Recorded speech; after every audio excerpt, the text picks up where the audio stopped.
Magandang araw mga kabayan, umaksyon na nga po si Atty. Jimmy Bondoc at si Atty. Torion. Ito na nga ba ang katapusan ni George Erwin Garcia dahil pumunta po sa Senado at personal na nag-file ng petisyon itong si Atty. Jimmy Bondoc at si Atty. Torion para paimbestigahan mismo sa Senado itong maanomalya na nangyaring eleksyon nakaraang May 12, 2025. Magandang araw sa atin lahat mga kabayan at ito po yung ating pag-uusapan. Matandaan niyo po ba mga kababayan natin na nag-file din po ng kaso sa NBI, Attorney Respicio mga kababayan natin. Ilan yung sabi niya? No? Ang daming counts ang kanyang sinabi na kaso laban po kay George Erwin Garcia dahil nga po sa maanomalya na nangyaring eleksyon at syempre yung mga questionable yung mga makina.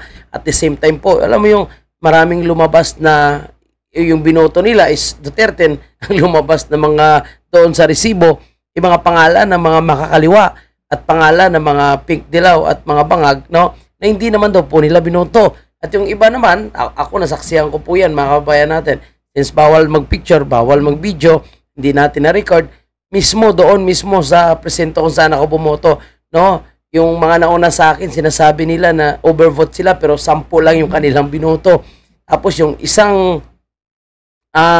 supporter ni Pastor Kibuloy, isa lang yung kanyang binoto, Pastor Kibuloy lang, pero ang lumabas si Tolpo pa yung lumabas. Ang tindi po mga kababayan natin. Kaya tama lang ang ginawa nitong si Atty. Torion kasi, no, Atty. Jimmy Bondoc, kasi alam naman natin, no, malakas po ang impluensya nitong si George Erwin Garcia. Lalo na, no, dito po sa House of Representatives. At bata daw po ito ni Bongbong Marcos at ni Lisa Marcos. Kaya palagay ko medyo mahirap talaga imbestigahan. Pero kung personal mismo, no, na humain itong si Atty. Torion ng petisyon sa Senado, abay kabahan na po itong si George Erwin Garcia. Okay, panoorin natin ang balita mula sa Isiminay mga kabayan. Sa pangunguna ni Attorney Israelito Torion at Attorney Jimmy Bondoc, naghain ang PDP ng letter petition sa Senado upang paimbestigahan ang tinawag nilang malawak at sistematikong anomalya sa nagdaang halalan. Kabilang sa mga isyong nakasaad sa petisyon, ang umunoy pagkawala ng 6 na milyong boto, mahigit 17 million na overvotes, online voting na wala sa batas, kawalan ng serial number sa ilang balota, at mismatched voters verified paper audit trail. Grabe, ang dami talaga mga basihan ng reklamo, mga kababayan po natin, no? Actually, yung magpapaimbestiga dapat nito ay si Bongbong Marcos, eh.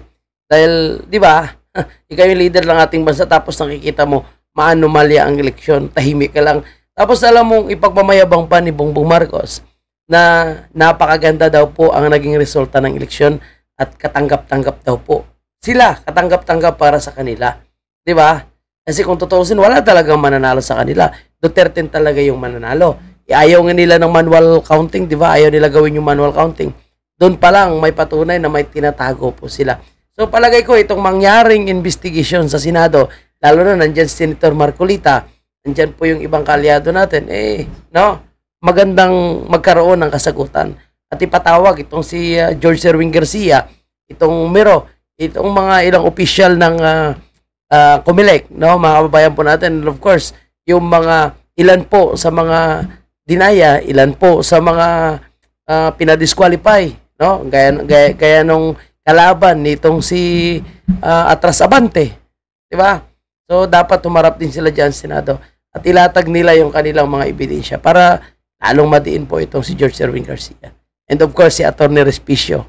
Palagay ko pupunta yan. Simula kami doon sa yung pagkadiskubre ng mga election paraphernalias doon po sa Davao City. 17 million, hindi 7 million. Grabe, 17 million. 17 million, ha? Million overvotes yun.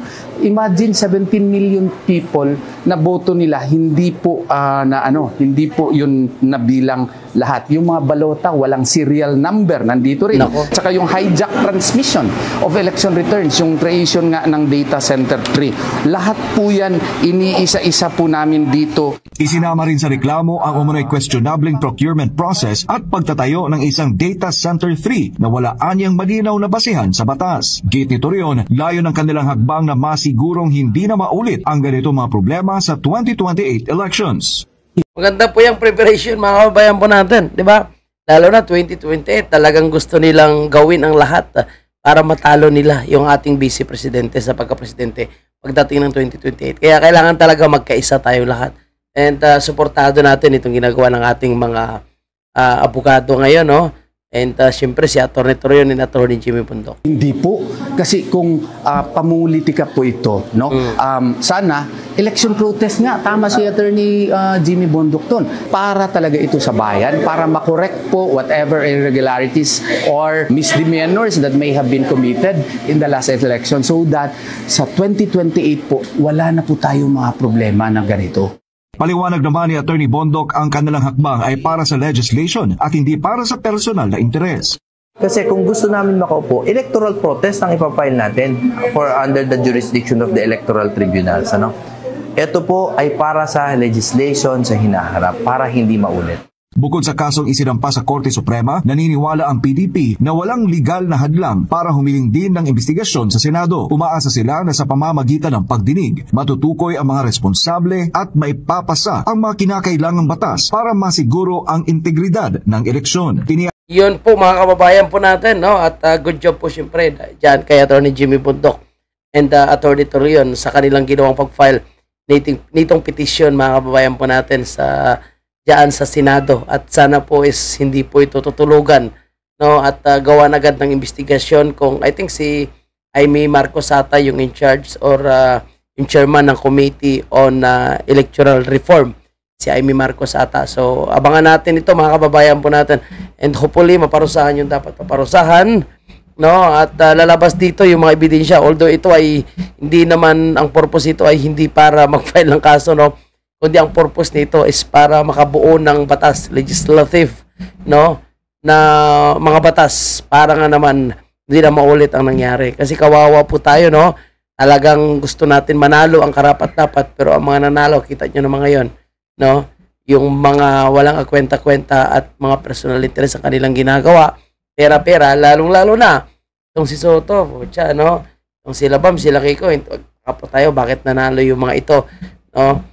And abangan natin mga kababayan, no, wala pa ring resulta ng kaso pala na final ni Attorney Respicio sa NBI.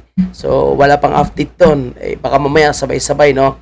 And ang recommendation nito is kasuhan itong si George Erwin Garcia. So mali natin, no, kung ano pa yung mga hinatnan. And dito sa investigation sa Senado, malamang lalabas talaga yung mas maraming ebidensya. Lalabas talaga yung mas maraming patunay na nagkaroon talaga ng dayaan at maanomalya dito sa nangyaring eleksyon ng 2025. So, yan lang muna. At huwag kalimutan i-like ang video ito mga kababayan po natin. Maraming salamat po and God bless mga kababayan.